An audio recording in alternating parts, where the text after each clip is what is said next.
Daniel Simonet.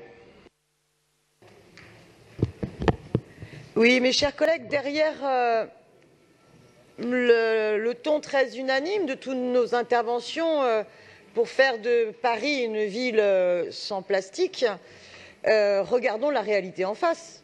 Quand il y a eu, pas plus tard que la semaine dernière, le petit point presse pré-conseil où tous les groupes ont défilé, eh bien, dans la salle à côté, là où on pouvait prendre un café, il y avait des emballages plastiques pour les petits gâteaux, il y avait des gobelets en plastique.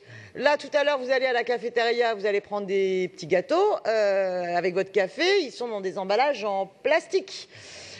Donc, je trouve qu'on est quand même très en retard, alors que, visiblement, manifestement, tout le monde est d'accord. Alors, qu'est-ce qu'on attend? Qu'est-ce qu'on attend pour enfin sortir, par exemple, la cantine du 18e de la situation aberrante où le recours aux emballages, au suremballage, qui se traduit par une malbouffe, eh bien, excède l'ensemble des parents d'élèves. Eh bien, qu'est-ce qu'on attend pour enfin prendre en compte que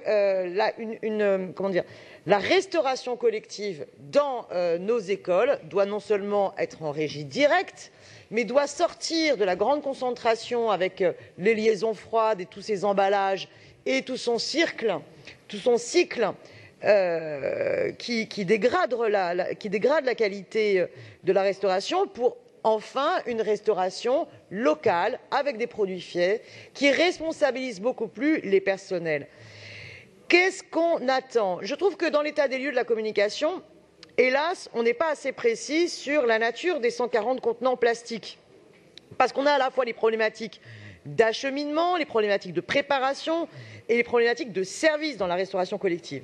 Il y a une urgence absolue et symbolique qui est la question des bouteilles d'eau.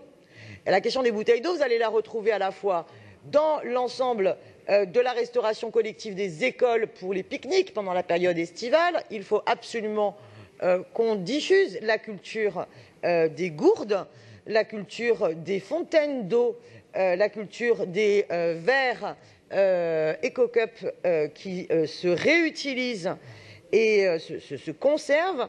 Il faut à tout prix aussi sortir de la logique de la bouteille d'eau dans la restauration collective pour adultes de la ville de Paris.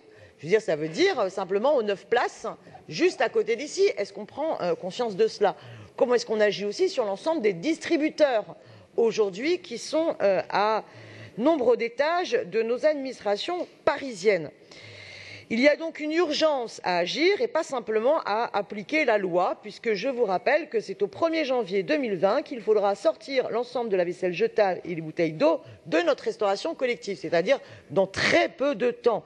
Et c'est en 2025 que nous devrons interdire les contenants alimentaires dans nos restaurations collectives. Donc je trouve qu'on prend beaucoup de retard. Or, ce n'est pas du tout la première fois, fort heureusement, que nous abordons ce sujet. Je vous remercie.